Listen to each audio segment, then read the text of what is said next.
to ensure that that's the right account. Here it goes. Yep. All right, so now that we're streaming live on YouTube, it's going to take a little bit of time for the captioning to catch up. That's great that we've got the slide up. Well done, George. So there's the test. I see that briefly until he hit slide. Let me turn. Got it. All right, so now, because sometimes it's there. And is it on your YouTube feed as well? Yep. I see it.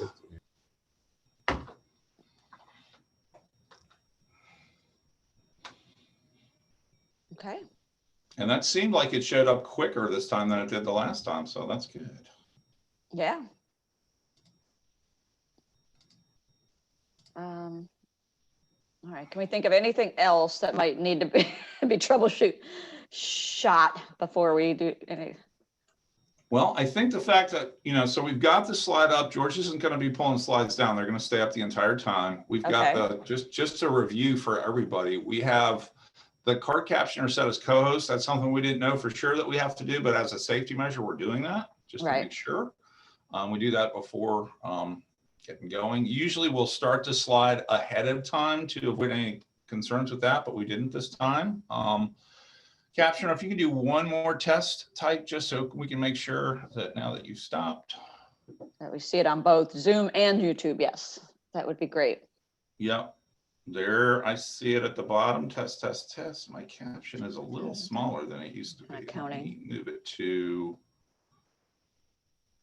view full And there it goes. Yep, I see it. It's about 10-second maybe. Okay. But that's the delay in the Zoom. I mean, the whole thing is delayed, Right. Yeah. All right, close full transcript. So when I go back to my subtitles, it looks like the subtitles may have been a little smaller. We'll have to wait till we get going on that. I think initially. Does the host have? What's that? Who has control over that? I think we discussed that one time, whether. Well, I think it actually recalibrated after we typed in that URL. I'm not sure. I mean, I personally have my closed captions on medium.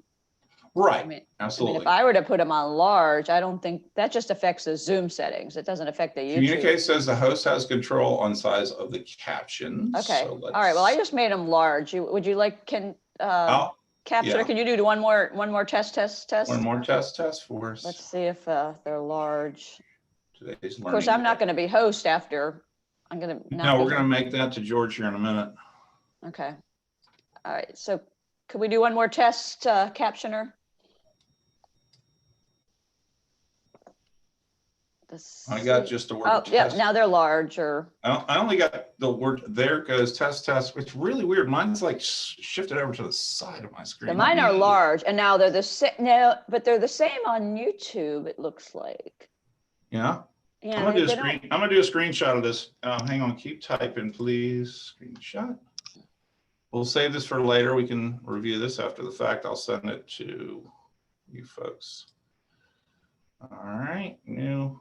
You did a screenshot of I just did one of the size of the. Yeah, and I'm doing one of the placement of the captioning on the screen because it seems to me it's significantly less, but we'll see. Looks like each person can determine the size of their subtitles. Yep. Right. We were just seeing if the host size corresponds to the YouTube size. Yeah. But I think the YouTube size is kind of predetermined, or maybe it's the setting on on YouTube. I think it's fine. I mean, to me, it looks good. Yeah. I don't know if George, if you're looking at the YouTube, but I'm sure it'll be fine. Yeah. Leave that up to us techie people. All right. How are we doing time-wise? We are great. We're ahead of schedule. So, George, who else do you have? Do you have a logistics person? No. Today? No. Just me. Just you? Okay. All right. Well, George I'll be on one-man show. Standby with YouTube, I guess. So you want me to just keep watch for you? If I, it goes, yeah, if you wouldn't mind. yeah, if it goes off, yeah, I'll note. I mean, yeah. Are you going to be monitoring chat at least? I can have it up. That would be the best way to communicate with you. I mean, I could just talk too, I guess, would be, if you're busy, I can just say, hey, the YouTube's not live. Yeah, that's generally what we do. If something does come up, we'll do a quick interrupt. So like if we notice that YouTube goes down, or for whatever reasons, the captions happen to go into a different section. Okay, that'll be easier then. All right, and we've stopped sharing for the time being. Is that correct? George, you're muted, my friend. Okay, I'm gonna go ahead and make you host, George, and and then you can make me co-host.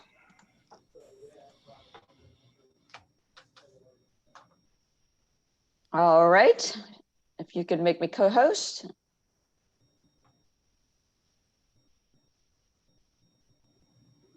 All right, and then you're not spotlighting. I guess we don't need to worry about spotlighting anything. And right, because we don't have the SL today. It's whoever talks, basically. Yep. Right now, David and George, you guys are showing on the YouTube channel. So Okay. did you stop sharing the screen, George, or? Yeah, every time I Okay. put the space bar, it takes the slide away as well. So I won't be doing that. Right. We're probably going to look into that with Zoom, because generally people will use, I think the space bar is used more for a mute feature, so it takes over that capability. Mm-hmm. Your arrow keys is what seems to work the best for PowerPoint in Zoom. Right. What's the shortcut to unmute though for people? Is it Alt A or Control A? It's the space bar, isn't it? Yeah, generally it is. I'm gonna mute myself to test that. Yeah, it's Alt.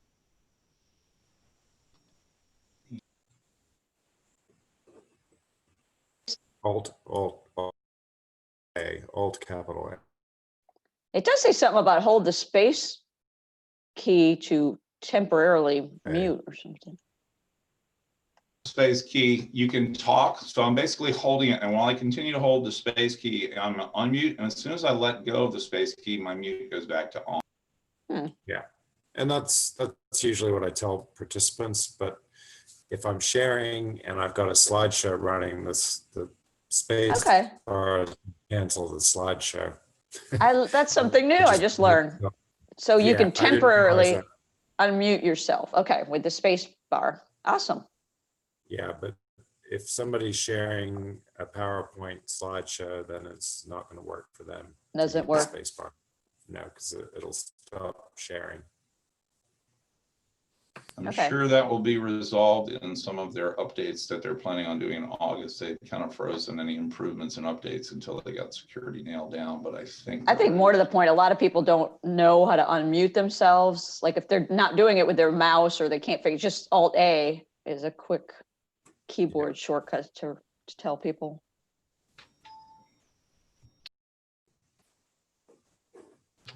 I just tested that and that works as well. Mm-hmm. Yeah. I'm a keyboard shortcut kind of person.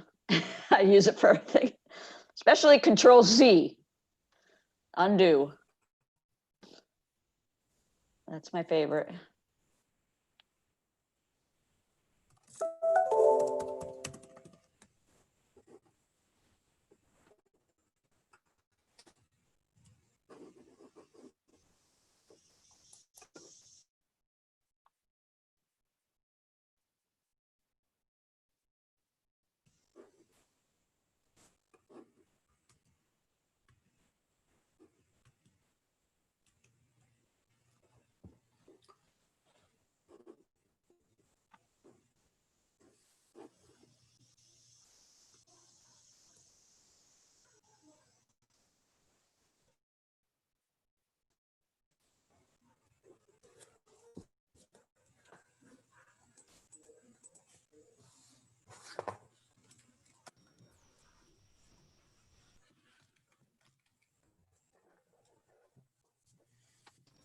George is going to run about till noon. Is that right?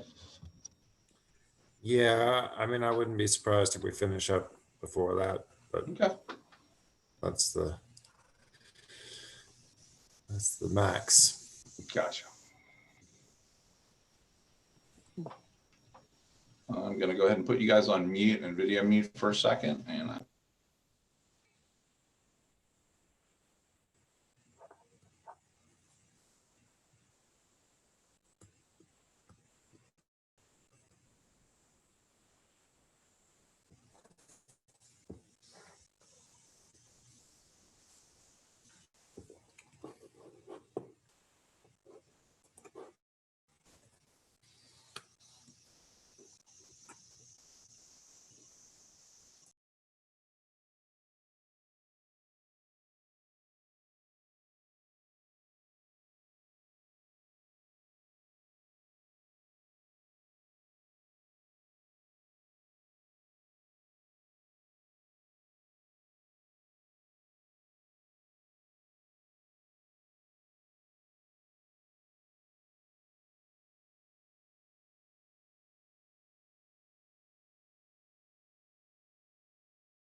Hey, George, I'm going to step out. I have a meeting with Kevin Kozoil, so, but I'll be monitoring this YouTube and I'll jump back on when I'm done. Thanks, Betsy. All right. Okay. Thank you.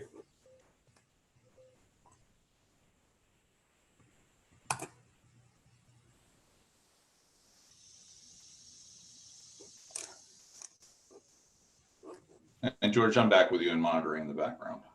Thanks, David.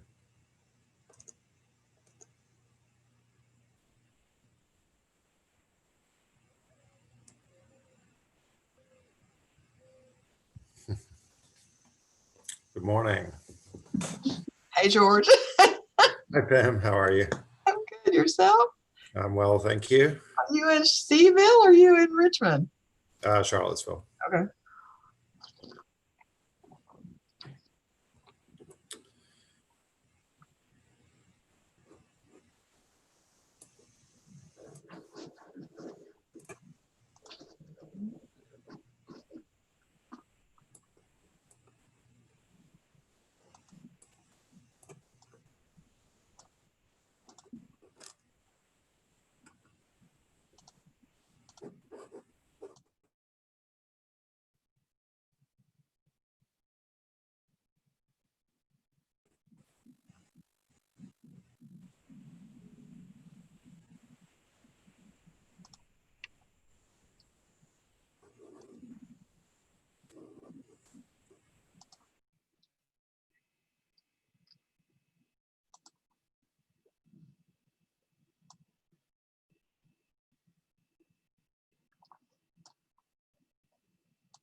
I see Lana seems to be having a bit of trouble connecting to the audio, but we'll give folks just a minute or two.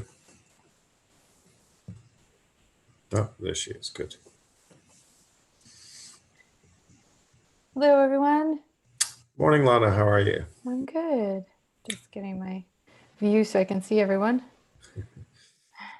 Morning, There we Laura. go. Good morning, Laura. Good morning. Pamela's here. Hi. Hi. Oh, you can't see me. Sorry about that. I think we're all good. Do we have everyone here? We're still waiting on Still three waiting. Okay. people. So we'll give a minute or two, but just to let you know, we're already live streaming on YouTube and I'll start the recording in a minute.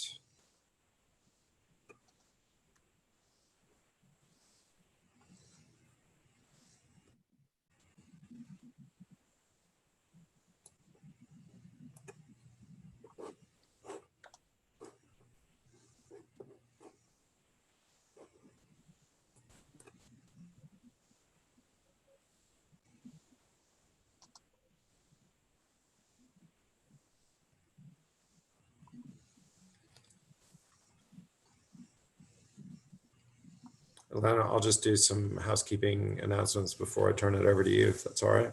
That's fine. I think you've all heard them before, but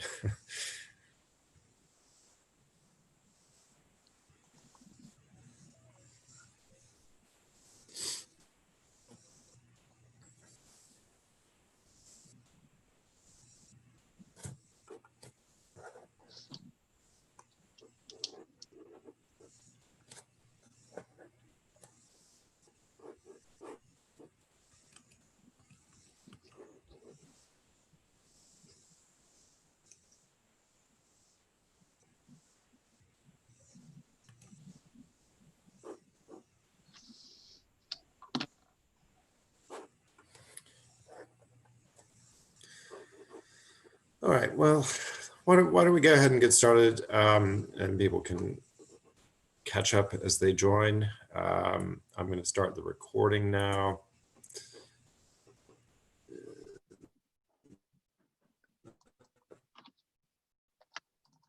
So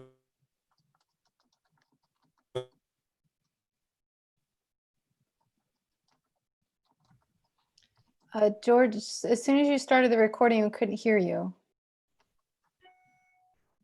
Yeah, George, it's David. David, your Zoom tech. I am detecting the same anomaly. As soon as you hit record, your bandwidth went down and we cannot hear you, and you seem to be freezing on screen. Okay, I'm going to dial in. Okay. Well, hang tight here. I'll let anybody else know as you're dialing in. If they come and ask questions, I'll let them know that you're dialing in. Thank you.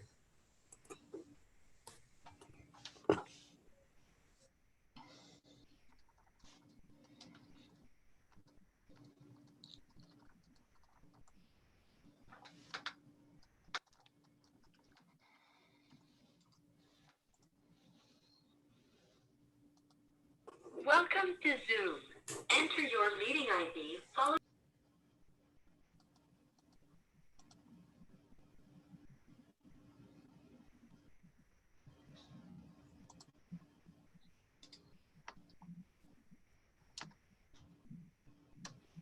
Hey there.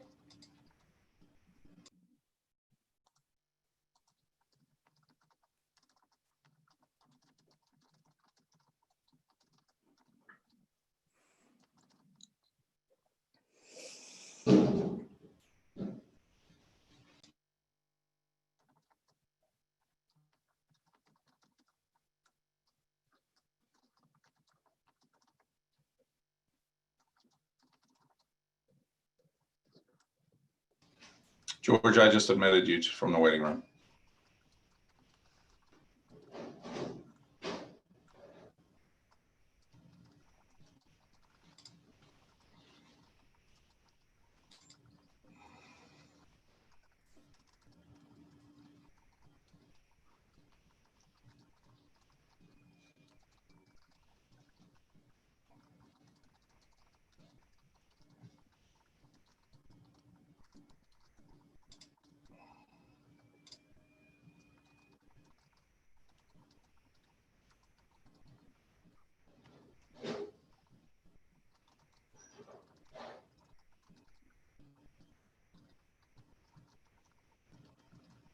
All right, George, it looks like you've got yourself merged to your phone call now. Excellent work. I don't know if you've disabled the audio from your computer. Yeah, and we still have you muted on, oh, you're trying to redial back in on phone. I see.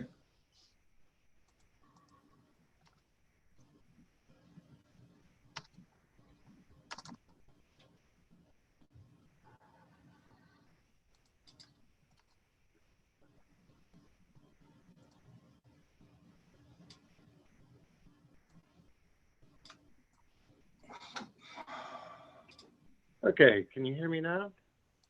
Yes, George, we can hear you. Good. Great. All right, thank you. Good morning. This is the Alzheimer's Disease and Related Disorders Commission Data and Research Workgroup meeting. Thank you for joining.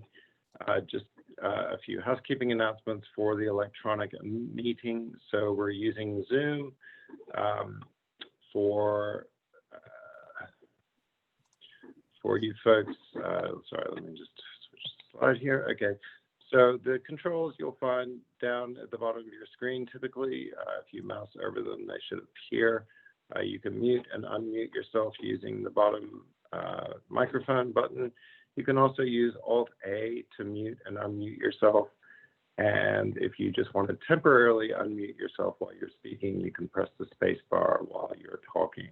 And when you lift the space bar, it will stop. It will mute you again. You can start and stop your video using this button, but please keep it on just in the interest of collegiality and us being able to see each other. You can use the chat to let us know of any tech issues. We do have some folks monitoring the chat in case there's any issues. And you can also use the chat to ask or answer questions related to the technical aspects of the meeting. But if it's meeting related, please please say it. And if you need to get recognized, you can use the reactions button. You can clap to raise your hand to speak, or you can just raise your hand that we can see. You can use the reactions as you like, but if we are voting, which I don't think we have anything to vote on today, but if we were voting, you would need to do that orally. You can also view change your view options, and you will need to you can find those on the right-hand side of your screen.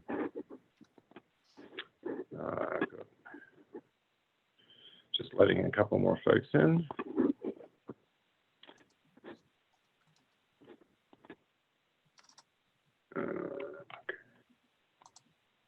So that's all the housekeeping announcements. I'm going to turn it over to Lana, and if you'd like to welcome everybody, and then we can start by introducing ourselves. And if you'd like, Lana, I can just call on people once you've welcomed everybody.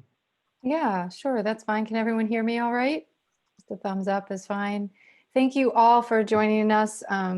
I know this is a really busy time and a bit of an odd time for everyone's schedule. So I really appreciate everyone making a commitment. And of course, I have to thank George for being the mastermind to getting us all together. Of course, as you know, he's really the one that puts everything together and keeps things moving.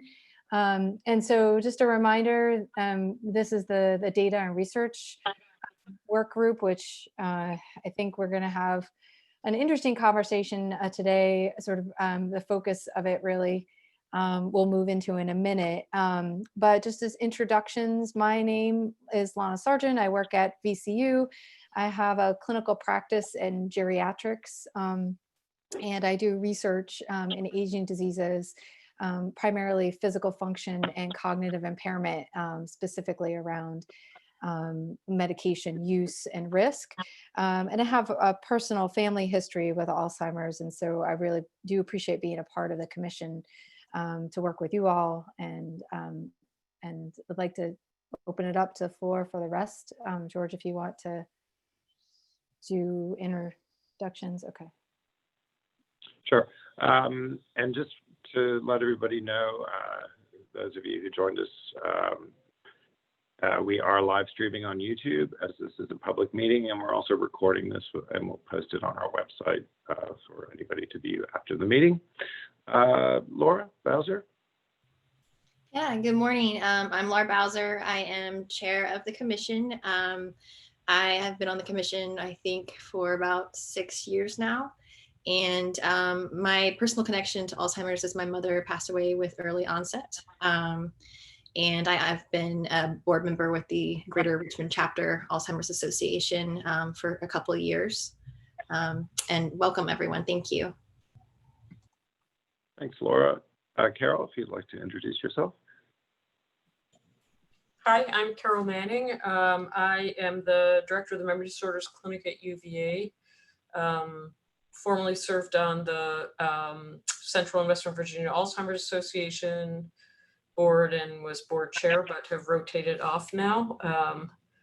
Have grandparents, several who had Alzheimer's disease, and I'm happy to be here and to serve. Thank you, Carol. Fonda Neal, welcome. Good morning. So I work full-time for VCU, and I am caretaker to my mom, who has moderate stage dementia. And I also I became a volunteer with the Alzheimer's Association as a faith outreach representative at the beginning of this year. Great, well, fantastic. It's great to have you here. Thank you for being part of this. And finally, Pam Teaster. Hi. So I'm the director, professor and the director for the Center for Gerontology at Virginia Tech.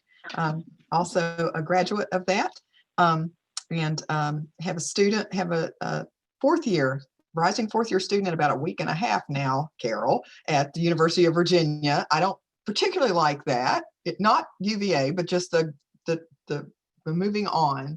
I really don't have anyone who has had in my life who's had Alzheimer's disease or related dementia, but I've probably spent my entire research career looking at surrogate decision making for people, often the unbefriended, who are unrepresented, who don't have anyone, and often for often dementia is a component of why someone else is making decisions for them. So I also do probably as much work on mistreatment of people who are vulnerable, younger and older individuals, for whom some of that is a component as well. So I just do research in that way and teach about it. And then of course I'm a gerontologist and I guess I'll say, since I'm starting my thesis now, a bioethicist too. I'm starting my master's degree project. It's an humbling thing. I submitted my proposal for my research yesterday, and we'll see what my people say about it. It's time to reboot. Great. Well, that's very exciting, Pam. Good luck with that. That's great. Lana, I'm going to turn it back to you if you'd like to kick us off. Yeah, it's wonderful. Thank you again to bring all the perspectives together. So, the focus of our work group was really on exploring or thinking about initiatives to improve the understanding of the needs of underserved populations and communities. And so I'd like to draw your attention. I know we didn't send it out, I think, until this morning. I didn't have George had put together a sort of a conversation piece for us to start our discussion with. And this is really an open discussion to think about ways in which this group can, there it is right there. So really explore, understanding what we're trying to do, which is really promote underserved populations participating in research or getting an understanding of what their needs are. And these are a part of a major focus of the commission.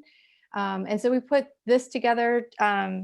Certainly I can go through it while, one of our major goals is to explore projects that attempt to better understand Alzheimer's disease and dementias in rural communities, racial and ethnic minorities, non-English speaking individuals, veterans, individuals with younger onset Alzheimer's disease, and individuals with developmental disabilities, members of the LGBT community, and individuals with TBI, individuals experience dementia-related behaviors or co-occurring serious mental illnesses. These are all individuals that are often difficult to get access to, certainly, or understand what is going on in their lives. And so this is the population in which, or the group of individuals that we're really focused on in this work group. And another goal is 5.C.2A, which is to explore options to further support participant recruitment and participation in research studies in Virginia, specifically with populations marked by higher risk of dementia, such as ethnic and racial minority populations, individuals with intellectual and developmental disabilities, and with rural and underserved communities, so individuals with younger onset Alzheimer's disease and other special populations or unique characteristics. These are individuals that may not know that research is going on. They may not fully understand what participating in research means. There are maybe significant barriers for participating. And so George put 4 bullet points here together for us to start our conversation with, creating a roadmap for how we want this group to operate and what we can do for outreach. Therefore, in our Section 8 housing buildings is Latino. So we've more recently started to reach out to our Latinx or Latino, Latina population here in Richmond to get a better understanding of where they are, where are they accessing their services, specifically where are the older adults, because they may be living with, family, but undocumented, and may not be getting the care that they need. So we've more recently started doing that. And I know there are there are significant challenges in building relationships. You know, it takes many years. We spent about 10 years in our Section 8 housing buildings building these relationships. And so it can take some effort for outreach. But also during COVID, what we've been hearing is a variety of different stories. And they are still participating in research and are still interested in participating in research, even during COVID. So I think there's still a desire there to be a part of, and they want their voice represented.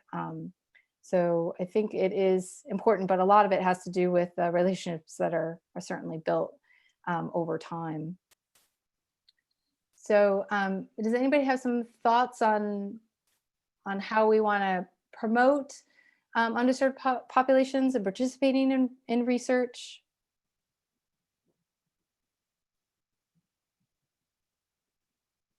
I know we've done it through providing wellness clinics in many of the housing buildings, where we provide a service, and then therefore, you know, we're building resource connections to populations that really need help, and through that they get the experience of working with us, sometimes even working with some of our students that are doing research, so they're building trust there. I guess one of the questions I have is, George, what historically has this committee been working on? Like, what are some projects that that this group has done in the past? I can add into that a little bit too. Prior to taking this focus, we were really focused on data collection, right? Yeah, we were primarily focused on collecting data. So, you know, getting data from a variety of resources, which is also challenging. George, you can list probably the number of resources that over the years we've tried to get information from, but it was really focused on collecting data, collecting information primarily. Okay. Yeah, so it's with this work group, the twin focus on research and data. I mean, they obviously go together very strongly, but one of the issues, of course, is that people planning research projects may not have the data to really guide those project proposals really well. But without those projects, we're not going to get the data that we need, unless we look at other ways of actually institutionalizing some sort of data collection that's more specific to dementia and that's more statewide. But obviously, that will require significant resources. So looking at what had been done previously, and with my work with this work group was largely focused on the dementia state plan. Moving forward, so I tried to come up with some ideas that were both data related and research related, but actually looking through the dementia state plan, the focus on underserved communities, language was really around research and helping those communities connect with researchers and vice versa. So that's why this is looking a little research heavy, but I certainly don't want to exclude any ideas that people might have to improve data and data collection. So this is really timely to see, because I have to tell you that what I'm spending day and night doing right now is working on a grant application to NIA, which is as an application to become an Alzheimer's disease center. And our focus is collecting a clinical cohort for research purposes, focusing on African Americans, and caregivers and rural people. There's a hole in the country in terms of Virginia is not served by an Alzheimer's disease center. And I think a strength that we have is that we can provide much needed data to the entire Alzheimer's disease network, including African Americans, caregivers, looking at dyads of both patients, people with dementia and their caregivers, and especially rural people, all of whom are underrepresented in national databases. So if we're funded, this would provide, the goal of this is to provide a huge data resource for people around the state to use to investigate questions that would be helpful in terms of understanding the impact of Alzheimer's. Carol, I'm so glad to hear this. I think that is fantastic, although I am pretty confident you are a weary woman. I am, yeah. Will be until it's over. Having tried to do that a couple of years ago for a Royal, I was not successful. I just want to tell you that I was thinking the very same thing, like, why doesn't Virginia have an Alzheimer's Disease Research Center? I will just say, if there's any help I can be to you, I'm happy to be. I was pretty heavily involved with the one at the University of Kentucky because they did have an Alzheimer's Disease Research Center.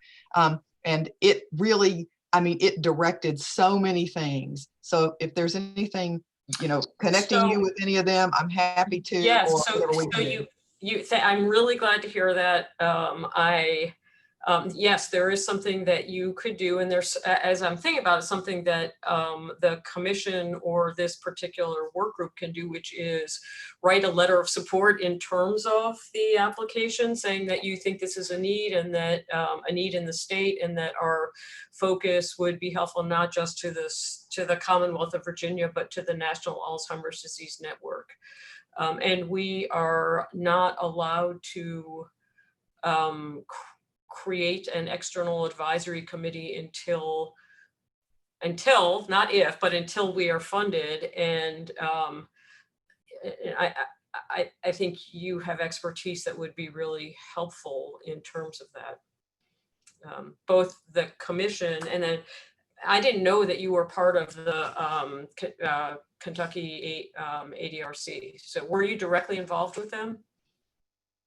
Yes, because I was the department chair for the Department of Gerontology, and that is sort of where it came from. And then they were often on our students committees, and I worked with a number of them, particularly the benchy guys, and the psych people. And then so yeah, I mean, I worked with them by virtue of being the director of the certificate program and the director of the department chair for the gerontology department.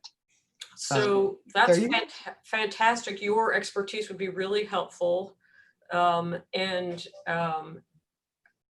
if you, I mean, you probably are connected with enough people, but if you wanted to tee up for any of those people there, I probably could help you with that. And I'm sure they'd be glad to give you, help you if there's a thing, because they certainly have had that for years and years. Bill Marksberry was the person who started it at the University of Kentucky, and then they have continued to have their grant. That would be great. And again, I didn't come into this meeting today asking for this, or I don't want to make this just about me and what the grant I'm submitting, but if both you and could the work group or the commission write a letter of support, I think that would be really meaningful. Glad to. I'm glad to do it. Thank you very much. And then offline, you can, if you want me to help you, make you a connection that they will help you, they will. Thanks. So maybe we could set up a meeting. Be great. Okay, great. Be fine. Thank Then just as a comment, and I just want to tell you what a huge lift Carol's doing, and Carol, I think that is just wonderful. Particularly thinking this morning that why don't we have one in Virginia? And you're just at the place to do it too. But then I want to say that I believe we're at a really important juncture and a wonderful opportunity, even though we're still going to be sitting with this disease until the vaccine happens and the distribution occurs for that. But I really think we're at a wonderful time to reach out to underserved people in really important ways, because there is a mindset or we're on to that right now. And we, as you all know, policy comes and goes.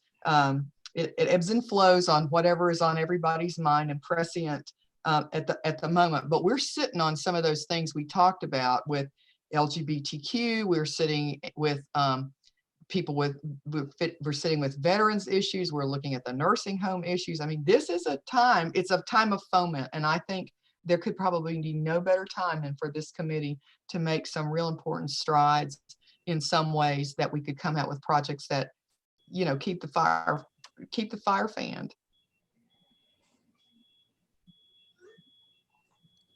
George, do you want to comment about the letter of support from the commission? Yes, thank you, Lana. Carol, when is the grant due? We need all documents by September 1. Okay. So for the commission to provide a letter, the commission has to vote on it. So okay.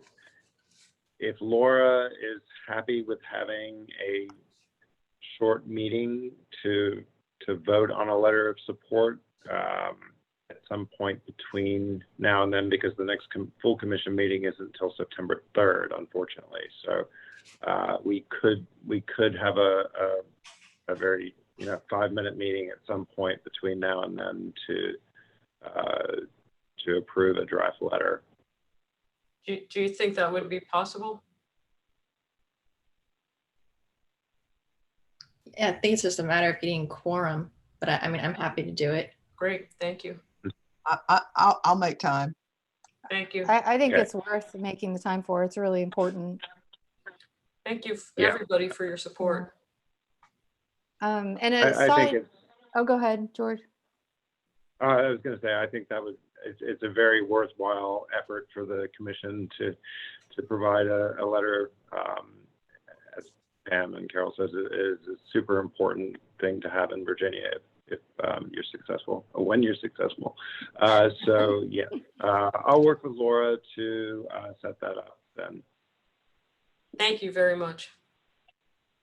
And Carol, on a side note, we should talk about whether or not there's a possibility that we can help with recruitment because of our Section 8 housing connection with about 6 buildings and over 200, we should say over 500 participants that are already engaged with us, with over 80% of them being African-American and low income by virtue of the fact that they're in Section 8 housing. So just let us know if maybe there's something we could do there with a letter of support.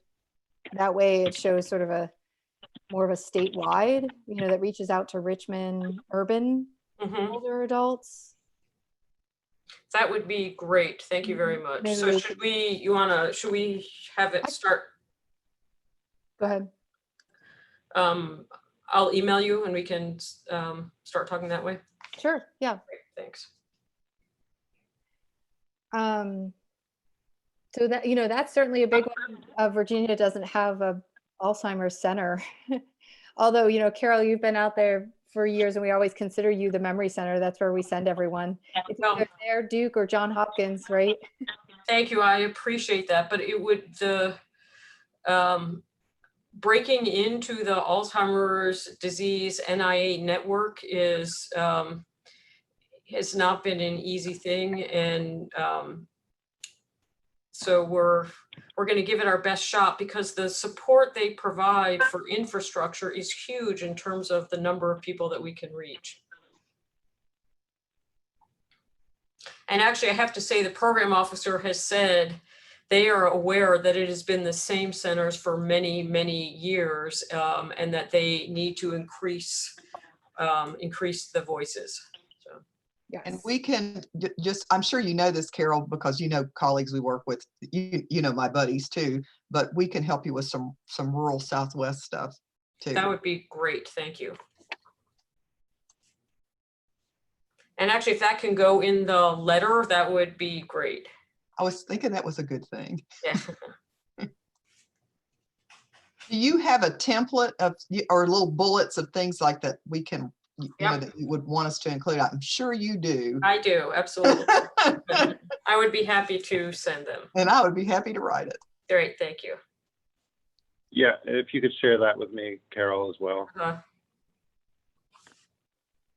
And I will send it to you. And obviously, this is confidential in terms of the writing at this point, so that it goes in fresh and they haven't seen it before. So I think the discussion around this grant kind of brings an idea to mind, and that is often that we don't know many of the research projects that are happening across the state that may, they're really focused on Alzheimer's. So even within our group, we have a few people who are really focused on health coaching with caregivers and Alzheimer's patients or early MCI patients. Small projects that are going on for a variety of different individuals. I wonder if there's an opportunity for the commission to provide a forum where researchers do have the opportunity to sort of spread the work that they have that's going on as a way of having a connection, just like what Carol just did, to not only notify the commission of the research that's going on, the population that they're working with, but also and maybe for efforts for us to spread that word out to individuals, to help them get the word out about their work. So it's just an idea because it was just something that happened here organically because Carol's part of our group and we all do some of this work already. But I think about other researchers that are doing this type of work that are trying to get their message out too. I wonder if maybe one of the opportunities is for us to serve as some sort of forum gateway for people who are doing this work. Any ideas there or thoughts? I think that's a great suggestion, Lana, and that's a great, it kind of does exactly what I said. It starts stirring the pot, because one thing makes another thing, right? And then, that can make some new friends. And I don't know what Carol, and don't need to know all that you're putting in your proposal, but there's a great thing to come out of it. Would be ongoing research activities around, that you'll be the stimulus for, you'll be the center for it. But I mean, the stimulus for all that going around the state could be that, we started these forums from the commission, but they are, you could sponsor or help with that or be involved or something. So, I mean, all those, it seems to me that's a great, a great suggestion, but also a great little piece that could continue on with the research center when you're funded. And I don't mean for it to be a secret in any way. I didn't mean that. But really the goal of an ADC is to collect data that is available to people around the state and really around the nation to advance our understanding of Alzheimer's disease and those impacted by it. That is the primary goal, is to promote understanding and research by provision of data. So one of the thoughts is we could start by maybe creating a forum that happens so many times a year that allows researchers to come together, present maybe their work. There also is the secondary option for shared data repository. So just an example, we're using a COVID survey created by a researcher at UConn. And because these COVID surveys certainly haven't been validated and they're brand new, one of the things that he's doing is creating I think he's got over 50 people using the surveys, creating a data repository with a shared contract of this data. And so it's an opportunity for people. Certainly it could happen with the Alzheimer's Center, but it could also happen where people are sharing, could set up a contract to share their data about what they find. So that could be kind of a secondary thing that comes out of the forums. It would be one bigger step because it takes more work to create the contracts and create a space for people to dump their data and for the data to be shared. But it is one way for us to get access to the data. One is to share the forums, reach out to the Commonwealth, access even, small research projects that are, not just the big R's that are out there, but people who really want to get the word out about their work. I guess it's really up to this group about what that would look like, whether they would come and present or if they, how we want to set that up. These are all open forums. So these are also opportunities for them to reach a larger audience other than just people on the commission too about their work. So we can envision what that would look like, I think, as a group and how we would do that. But again, I think it also creates an opportunity for shared data too out of that work. Right. Right. And you'll know about it. Yeah. Right. And that's like the second aim of our work is to catalog all of the research that's going on, right, within the Commonwealth and really get a good idea of what's happening. We can post what work is happening. I don't know if there's a place in which we can post it. And then, of course, hopefully that would help not only the researchers, but help other people who might be interested in participating in the research, right? So getting out the word. And then the third part of it could be a data repository. If they're interested in sharing the data or the results, then we can, help create a forum or a repository for that. And then Lan, I'll give you my 2 ideas. Having done a few of these things, which can be either junk ideas or good ideas. So it depends. We're sharing. We're really just brainstorming here. But I would like to add on that just because I sort of, we're in the biz, that we also open it up to students, because we want to encourage young things to grow. And I know that this is such a bizarre time in history for everyone that I want to try to create student opportunities where we can, even down to the high school level, if we might think to be so crazy as that. But I would love to see us incorporate that. And then one way you might think about doing your season opener, George, it'd probably be on you to get it together, but we can help you, would be, if you did little, I'm actually thinking of my last week's assignment for my bioethics class. Again, did I say the word humble? Being back in school and being graded. But we did these things called flash presentations. They were 5 minutes, right? And you had a scripted way to do them. And I do it for the students too, but like give them a really short amount of time and you can knock off a bunch of presentations by people and maximize your time. Plus, that would be my suggestion, was do some quick things versus a longer presentation.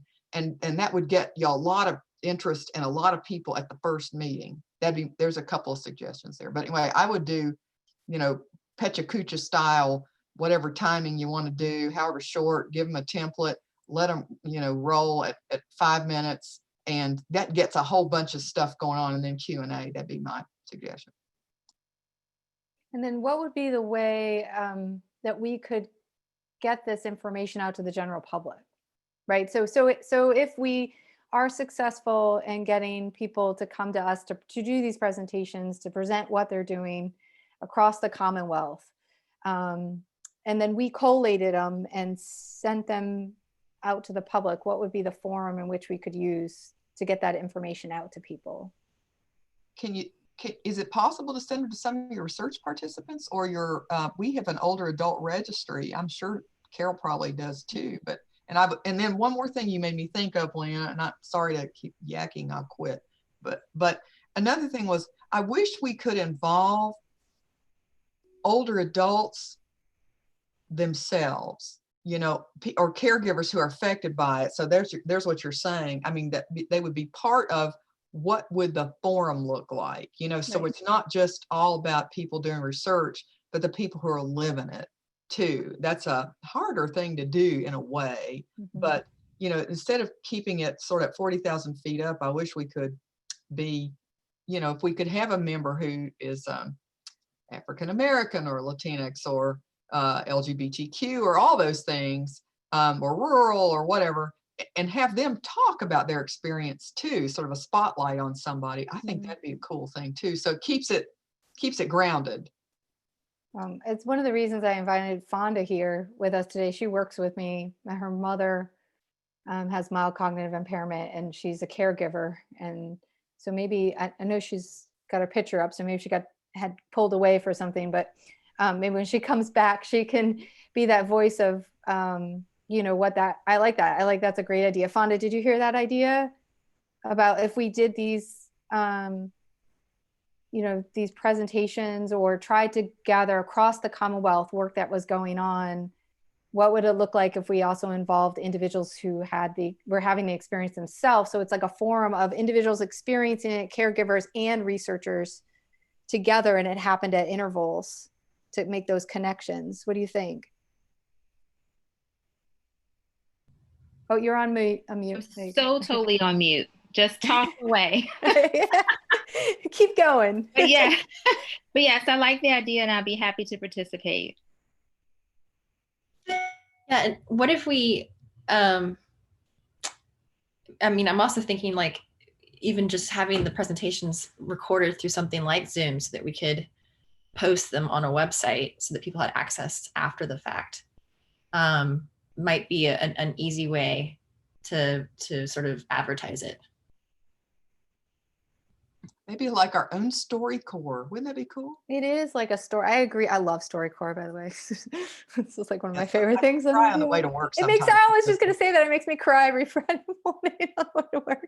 I also put a comment in the chat. I'm not sure if anyone saw it. I'm looking at it now. Just wanted some clarification on the research opportunities. If these research opportunities are for those with dementia or for the caregivers or both. Usually, usually they're both, or one or the other. There's all kinds of things that are going, I think, are going on. If you're talking about specifically about what Carol's putting together, she'll have to come back and tell us about that. But I think that this forum would give us an opportunity to see what was going on across the state. Because I know there have been individuals in the state who just focused on caregivers of patients with dementia. Versus the dyad themselves, and then others focused on the dyad or the patient themselves. So it's just that I think the challenge is that we don't often know. I know within our own small group, I can tell you there's probably 4 or 5 different projects going on specifically around this, but yet we don't have a forum in which we just share it within our group and only recruit within our recruitment area, right? So I think it's an exciting idea to think about creating a forum in which we have a broad, more commonwealth approach to what's happening. And then people like yourself, Fonda, would be able to log in, see what was happening, see if you're interested in participating, kind of like what we found that researcher at VCU who was doing the inflammatory work and we didn't know about it, right? So there's probably tons of things going on across the state that we don't know about.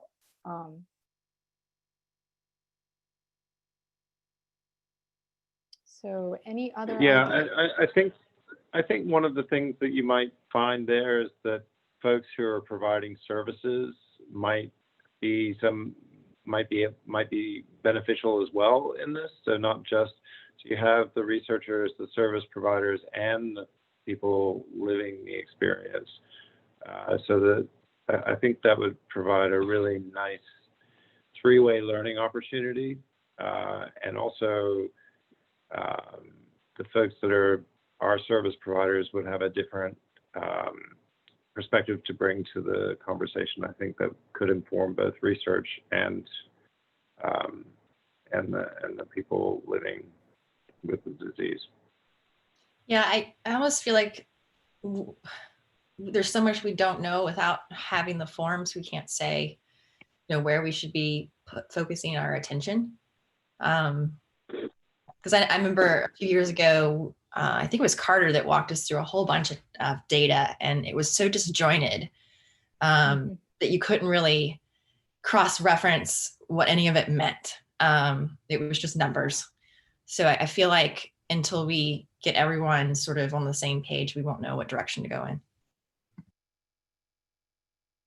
Yeah, and I think when you talk about data, it comes in so many different forms, right?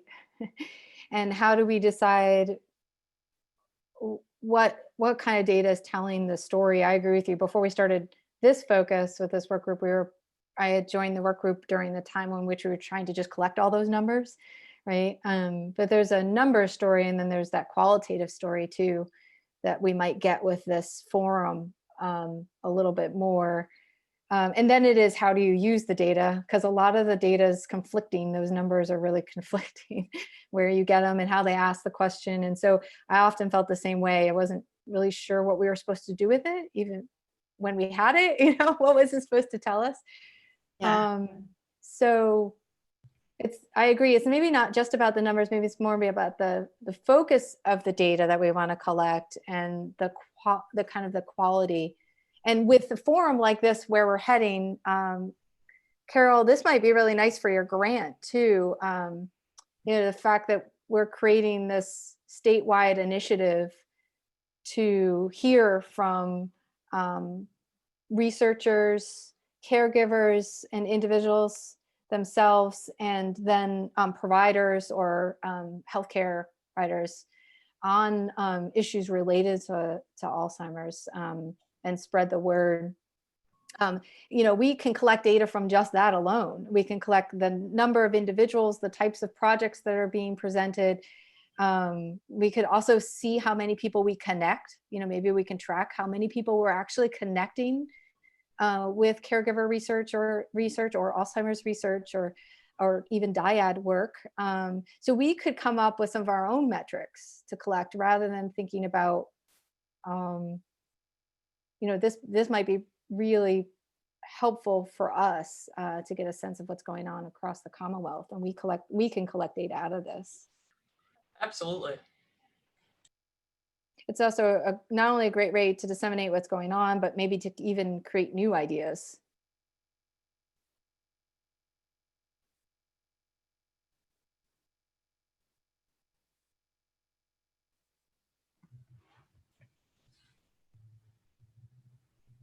Okay.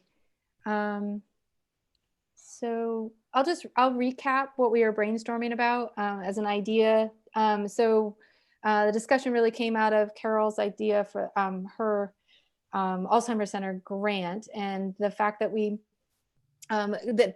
even just this meeting has created such a great forum, and then the possibility of this work group creating a regular forum, albeit twice a year, or even however often we decide what it looks like, to invite researchers across the Commonwealth to do these flash presentations, as well as caregivers and older adults to even participate in the meeting themselves, and providers to participate in it.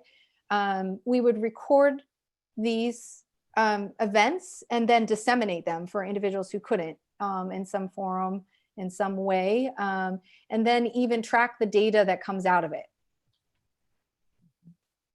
Well, we probably need some detail kind of on metrics and timing and all that kind of stuff, but that's a general gist, I think, of what we've talked about. I have a comment, Lana, regarding the forums. So I think one way to disseminate that information would be to get it out to the support groups, because the support groups consist of folks, some support groups consist of folks with dementia, as well as the caregivers for folks with dementia. Probably, if I were to guess, it's probably more so the caregivers that participate in the support groups. I personally have been joining in via Zoom on several support groups because they all meet at different times and just sort of depends on my schedule. But the facilitators of the support groups, I think, would be able to disseminate the information to their group. And Rachel, with the local Alzheimer's Association, she coordinates all of the support groups in our area. I think that's a great idea. Maybe what you're suggesting is have a representative from the support groups attend and then disseminate more out from there. Mm-hmm. Mm-hmm. I agree.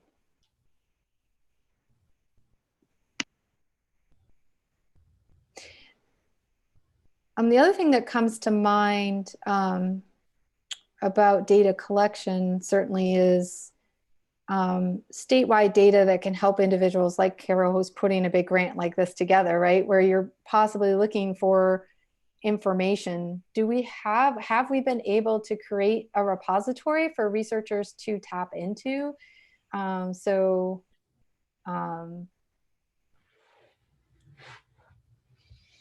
Carol, have you found it easy to find statewide data to report on? No, I have not. In fact, have had spent a lot of time and had a lot of people here trying to collect data from various sources. So that would be huge. Right. I feel like not only can we create a forum, but maybe we can create a repository that makes it easier for people who are doing this research to access the data. Although, albeit Laura and I know George can comment on this too, that maybe it conflicts a little bit, but at least, you know, we could create a space in which people can access it. Yeah, so All's Possible is intended to provide that sort of data repository. And so for example, the data that we collected that was reported to us by other agencies and bodies last year is available on All's Possible. And there's also links to a number of public databases for Alzheimer's research or Alzheimer's and dementia-related research. But I think it deserves another look, I guess, to see how we could improve that and make it more useful for researchers, and if that's something that we're able to do using the existing All's Possible framework, or whether we need something different. Or maybe it's how we're messaging it. Yeah. Do people know about it? Like what's the sort of the hit rate for the website? That is a good question, and unfortunately, we're not able to provide that information. Okay. I mean, we're not able to get that information, so we don't know. Okay. And that's one of the issues with the way it's currently structured. Yeah. Okay. Did we ever figure out who owns it? So DARS does not own the content. Okay. Well, we don't own the site, and the actual owner of the content is to be determined. Okay. But I believe we do not own the content. I think that's the current understanding. So would there be a different way or a different platform in which we could provide these resources to researchers? Or it has to be, of course, once you start to do that, you have to maintain it, right? And there's all this stuff that happens, but. Yeah, so it's a question of resources, and that's something that we can explore as a kind of sidebar to the discussion of the forum, like the groundwork that needs to be done to set something up.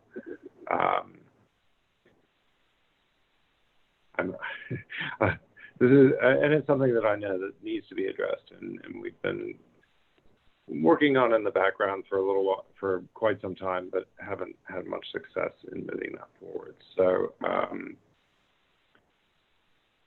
so with your support, I would be happy to try and move this forward, this discussion forward. Yeah, I think this fits under, number 2, which is, the statewide reporting, which is what this group had worked on before, but within the context of now trying to focus on research and access to research, it seems like some transparency with the data, or a forum in which results, about findings could be posted, but also a place where researchers could go to get access to data that they need to write grants to help move research forward in this area would be really useful. Like for Carol writing this grant, if she could just go to 1 or 2 places and know exactly where she's going, right, and be able to pull all that information, and if we could kind of get an idea of what information is needed. Carol, what were kind of things that you were looking for that were really hard to find?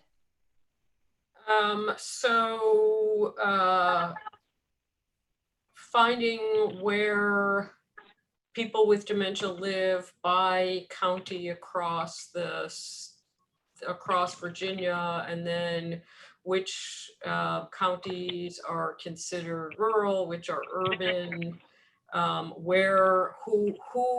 so even things like who is doing research on it would be great if there were one place where we could look, and maybe it's in All's Possible, of every person who is doing caregiver research or dementia research in the state, and kind of contact information, and is there a database that would be accessible? Or, I mean, that would help not just in writing a grant, but in terms of collaborating with people across the state.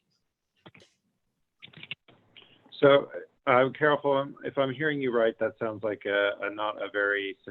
not necessarily a sophisticated offering, but more of a registry of people who are involved in research and what they have available to their colleagues. Would that be fair to say? That's exactly right. And I mean, that kind of registry would save a lot of time, and I think would also really promote collaboration. Mm-hmm.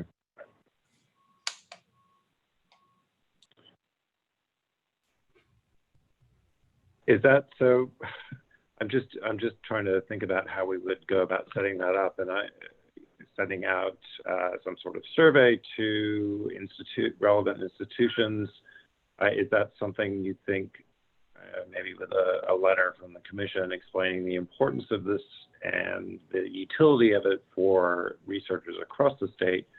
Do you think people are likely to respond to something like that, or do we need to think more carefully about how we approach potential people who would list themselves in the registry? I think a letter would be a great start. For whatever reason, All's Possible, people do, it is not well known. And maybe, I don't know why that is. I mean, do other people have thoughts on that?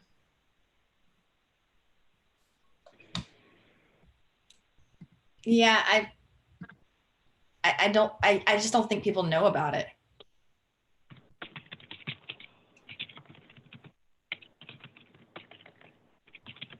I don't know how the message gets out about it, or who spreads the message. Well, there isn't a systematic outreach around All's Possible at this point. And I'm not sure if there ever has been that kind of systematic outreach to make everyone involved aware of what is there.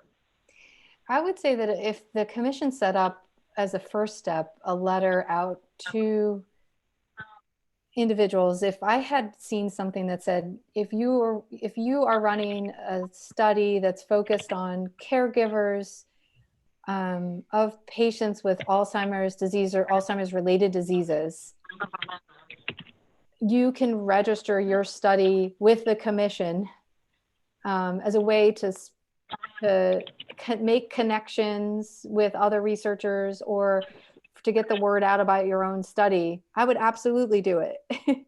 I would absolutely register my studies. So that, I think that could be one way. The other way is through our forums. People who participate in these 5-minute forums, we could also list them in that registry too. So there could be a multitude of ways of gathering the data.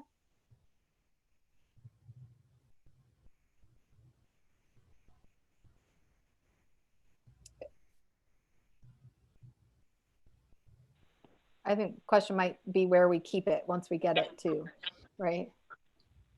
Mm-hmm.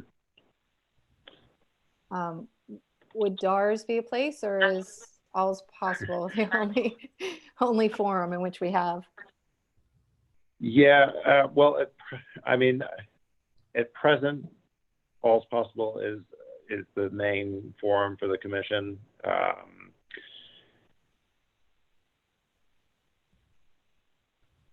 It may be that, it may be something that Virginia Navigator might be willing to support, but I think it's a little bit outside their remit, and this would be better suited to All's Possible or DARS, and I would need to talk internally about what that might look like.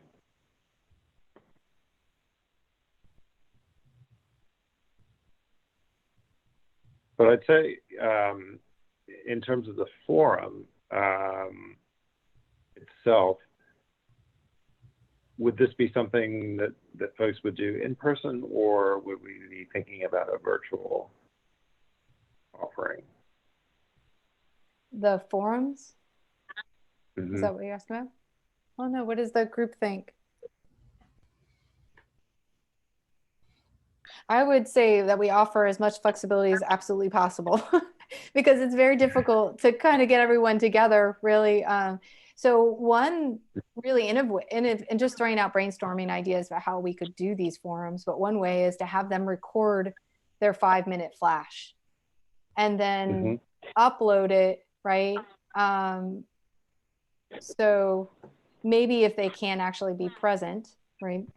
We could create an in-person one that's recorded and send that out, but we might get a wider audience of people if they could record it versus actually being present during the time in which we hold the forum. So I would say we kind of do both, maybe as an opportunity to reach a broader audience where we get people to do their 5-minute flash and see how many we get, and then how many people can actually be present. And those who can't be present, we show them, and then we can also record the whole thing and make it available too.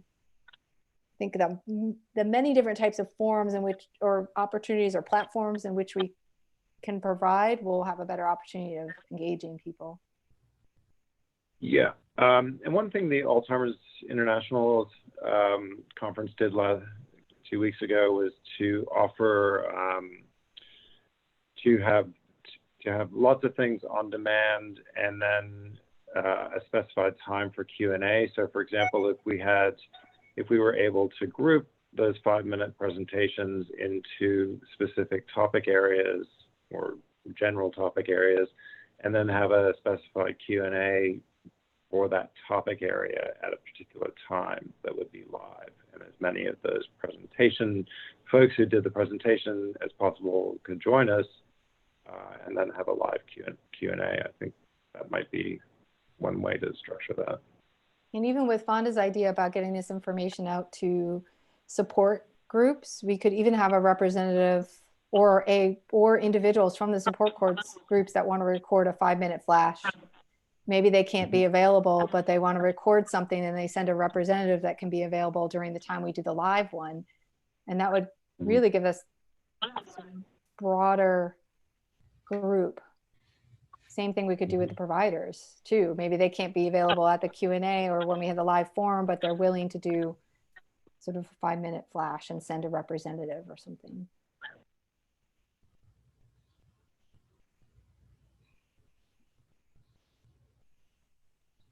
We could start that and just see how many people we get that engage, right?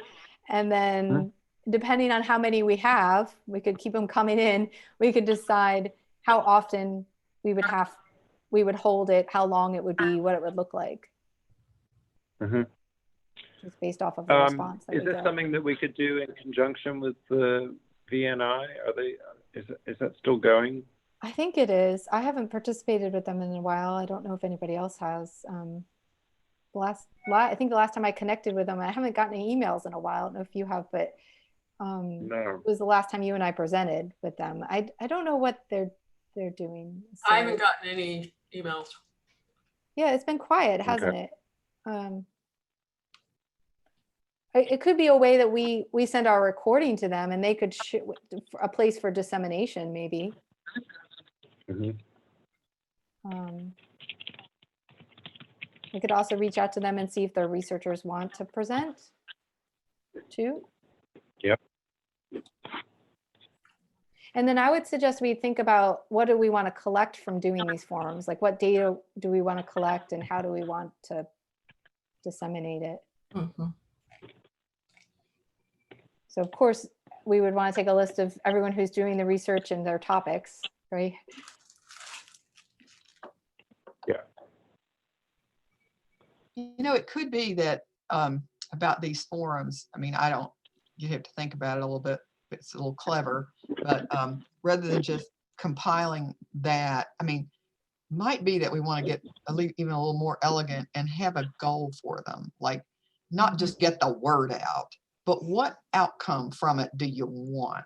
And then, you know, like if you wanted, I'm gonna go back to students just because it's a low-hanging fruit one. If you wanted to get more students involved in Alzheimer's research, for example, and you wanted to find out what they were doing or create a forum or something for them, then the goal is, how many students did you get interested in? Could you, you know, it becomes its own little piece. So the forum has a larger purpose beyond highlighting or making people aware, which is one really great thing. But the other thing is, can you direct that to, well, because of this forum, X happened. That's a harder thing to do. But if you had some goals for the forum that you notched it to, it'll probably keep it alive and productive. And whatever you need for funding and so forth, sometime down the road, you can make a pretty good argument that you actually did this and this occurred.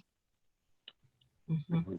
So, I mean, and that doesn't have to be a goal known to everybody, you know, like, you know, our goal here is to blah, blah, or it is, I don't know, but, you know, but if you said, our goal for this forum is to stimulate this, our goal for this forum is to highlight rurality, what comes out of that, you know, versus just do it and have it float off, right? I kind of like thinking that, you know, you, Lana, got, or you, Carol, got the NIA grant, you know, or we reduce, you know, we actually reduced healthcare costs, or people's lives were better at the end of life because of X, or people's caregiving experiences were soothed or assuaged by something. And that was the goal of something, you know, could be a year goal, could be half a year goal, could be the forum related goal, I don't know. But I think if it became larger than the thing, probably it's a good idea. Easier said than done.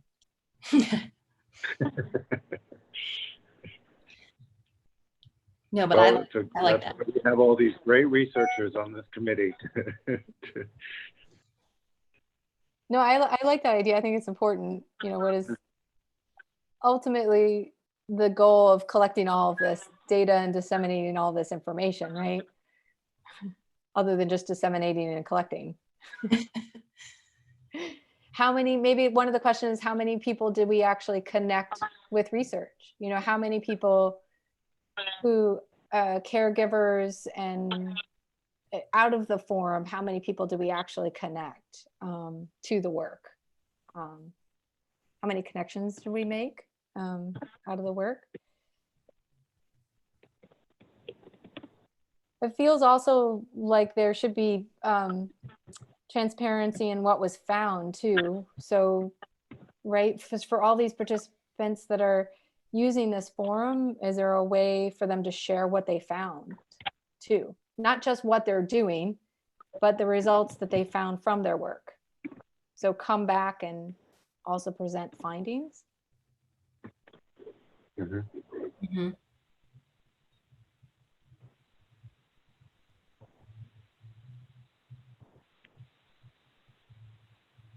Yep. No, I think that's a good idea.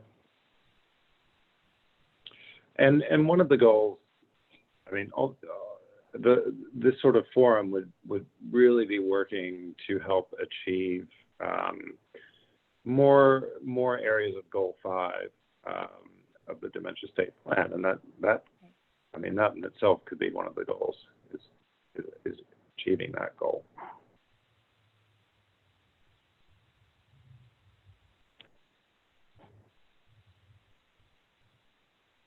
Which is just to support participant recruitment and participation in Virginia studies. That's goal. Mm-hmm. Oh, that's a second. That's goal 5C.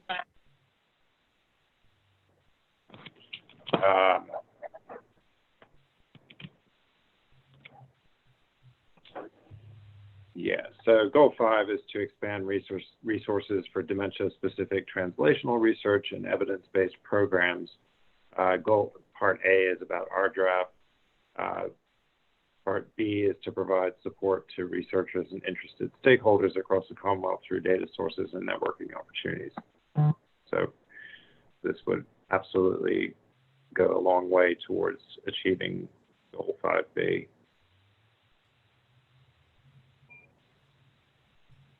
Great. And then there's, you know, several strategies within that goal that might help inform us as we're putting this together. I agree. George, is there any data that would be helpful for you to have in order to apply to certain types of grants?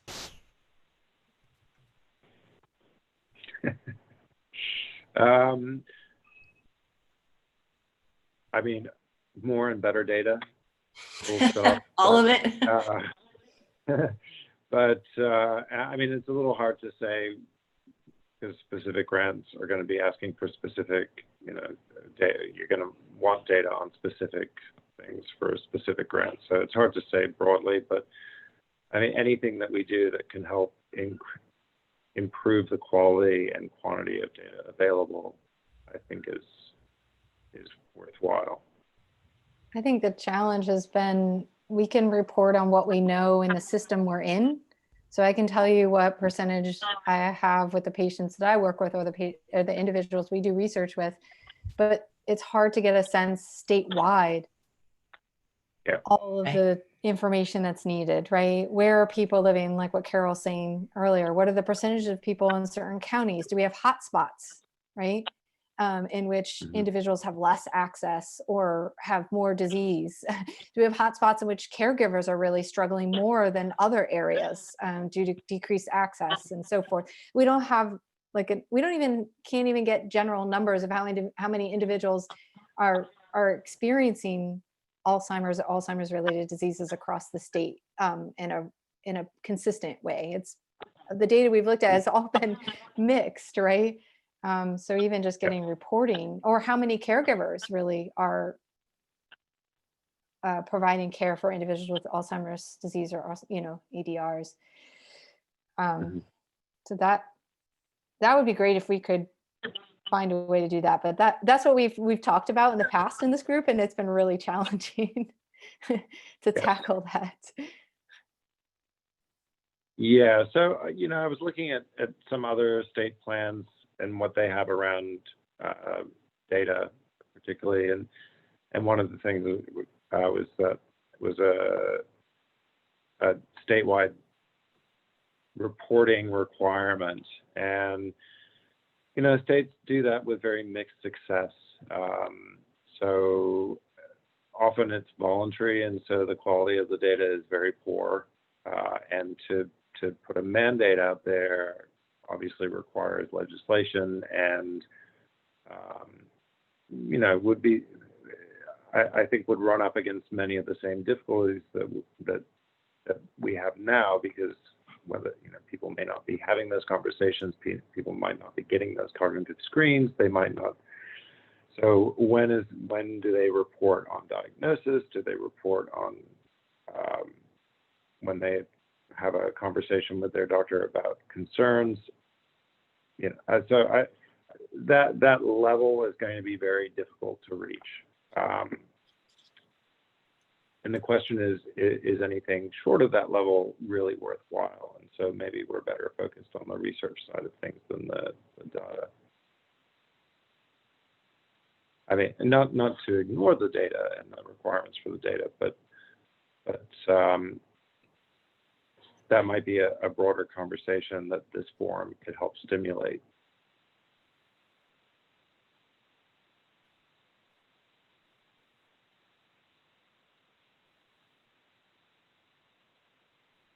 Although it would be great to have that kind of data available to us, I think you're right. There are a lot of challenges with trying to collect. So, you know, I mean, that might be something. I haven't really done a deep dive into other states' experiences with something like that, but if that's something that you'd like me to do, I can certainly do that. And that might be something that would eventually go into our legislative platform. The annual report for the commission is one of the things we want to advocate for.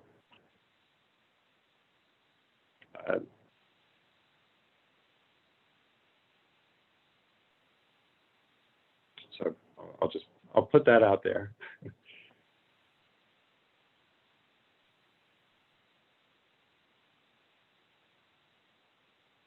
Anybody have thoughts about that? How to get statewide data collection? So that might be a conversation we might want to have in the full commission, the next full commission meeting. Yes, I agree with that. Question. Yeah, it's a big question, and it would need buy-in from the whole commission. Yeah. Yeah.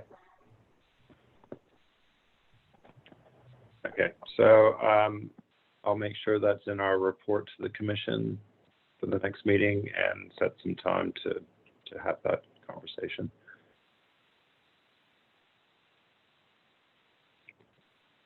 So we have 10 minutes left. This might be a good time to wrap up and see if there's any closing thoughts. But I think we've generated some really amazing ideas today, and I think I love the idea of the forum, and I'll put everything that we've discussed today together, send that out to you all in the next week or so, and if you can respond with any other thoughts that you might have had in the meantime, and then I'll do an outline that we can actually start working from, if that sounds good. And I think, I mean, this is not making this Carol centric, but knowing that it's the 10th of August and I'm actually on vacation, but want to be with you. But Carol, whatever we can do to support you, we should jump on that right now, because I mean, I think that's the first best thing we can do is help you get the stuff you need, so we're off your plate. And I said, and as I said to you before, the offers I made at the front of the meeting are not going to dissipate at the end of the meeting. So just whatever we can do to help you, let us do that. And then I think, gosh, I think the forum is a terrific idea. And Fonda, that'd be great to have you talk. I think that'd be fantastic. But I think, you know, that if we got that rolling, that could be a great thing for everybody around the state. And it should be very organic, and it should be fun. I mean, I was thinking we should involve, I mean, not to go crazy here, but we should involve the arts. I mean, we should not just, we should not just think about, tests and COVID spread and care to spare. We should involve the arts and make it, have some components of that are humanities oriented too, and we can draw a wide group from that, in addition to those more hardcore among us who like spreadsheets or like to do interviews, depending. So, what can we do that is just a variety of things. So that's all I got, but really it's cool. I like your idea, Pam, putting maybe something together that helps guide individuals who would partake in it, and then don't limit who we send it to, right? Just many people can be affected by this, and many people could be a part of the research. And so send it out if they want to provide a 5-minute flash, like you said, or be a part of the forum, then we get it back. So maybe the first step is sort of thinking about what it looks like, what the 5-minute flash would incorporate, right? How would we get it out? So this group probably has some work to do. But I really think it has a lot of great, and then, what kind of information do we want to collect from it? And then secondly, what are our goals out of it? So yeah, I think it has a lot of potential. And Carol, same here. Anything we could do, I think this is probably one of the first opportunities for this group to provide the support for someone who might be a part of a forum, right? So whatever we can do. Also, do you know that NIA opened up a Alzheimer's center? They never had a center before. It's called CARDS. It's run by Andy Singleton. He used to be my PI when I was a pre-doc at NIA. So I can inquire about what they're doing, but it's the Center for Alzheimer's Disease and Related Dementias. It's called CARD. So they have their own center now, which is not something NIA ever had. That's brand new. That's interesting. Yes, but I have a meeting with him coming up next Thursday, I can inquire about kind of what support they're doing and how they're involved in supporting other centers. Great, that would be wonderful. Yeah. So we can find out a little bit about what they're doing and what kind of support they could potentially offer us to, you know, the state. Happy to. But you might want to look into them. Yeah, I'm actually going to Google it right now. Thank you everyone for your support. Yeah, I will send something that has bullet points about what our goals are. I love the forum idea. I think that would be really great. So.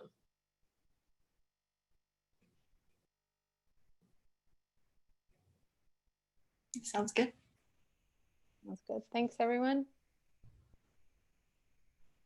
What, George, can you comment on when our next meeting would be? And so that's partly up to you.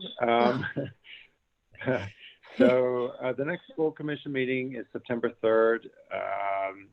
So I was sort of thinking we would meet again after the next commission meeting, sometime relatively early, maybe towards the end of September, particularly since we've got these kinds of ideas that need momentum.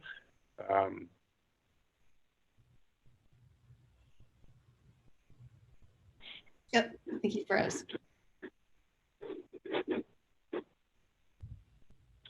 Can you hear me? Okay. Yeah, I can hear you now. Okay, so I've been kicked out of the Zoom meeting, but it'll connect me shortly. Yeah, so the next full commission meeting is September 3rd. So I'd suggest that we report in on what we've talked about today, and then plan on a meeting sometime towards the end of September. Carol, the grant-related stuff will be separate to that.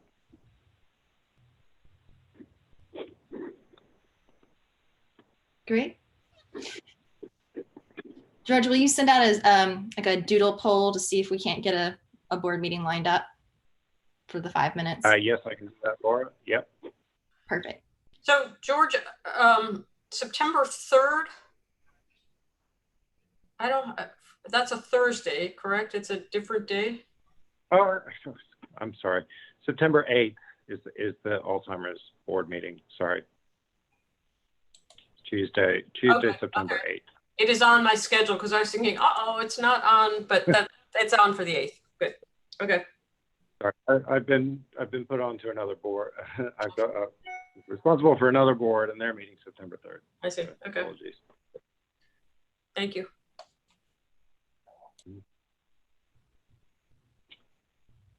And we're going to have that quickie meeting to authorize the letter.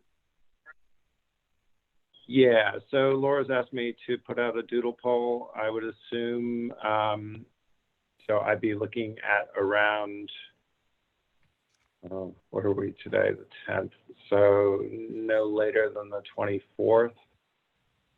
So Carol, if you can give me that information as soon as possible, and then I'll draft a letter. And, we'll move forward. I'll send it to you today. Great. Thank you.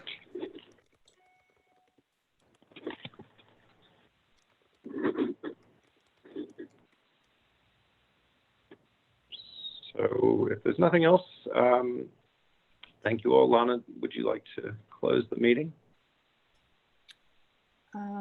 Yep.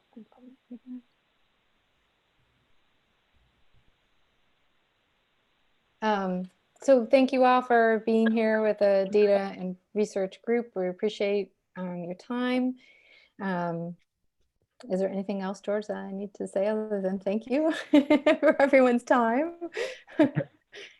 Any public comments? If there's anybody on that has any other comments, or if there are any public comments?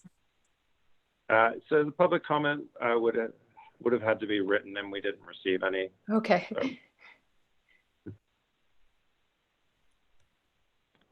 So you can declare the meeting adjourned. Okay. We do declare the meeting adjourned. Good luck, Carol. Force be with you. Thanks, everyone. appreciate your support. Thank you. Bye, everyone. Take care and be safe. Bye. Yeah. Bye. Thank you.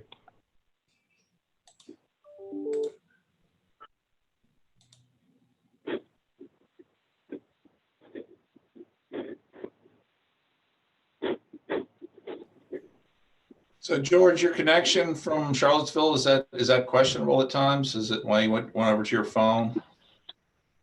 I believe so. Okay. So I don't seem to be able to stop the YouTube stream. I am the host at this point since you got kicked out. So what I'm going to do is make you the host. Okay. There we go. Good call there, George.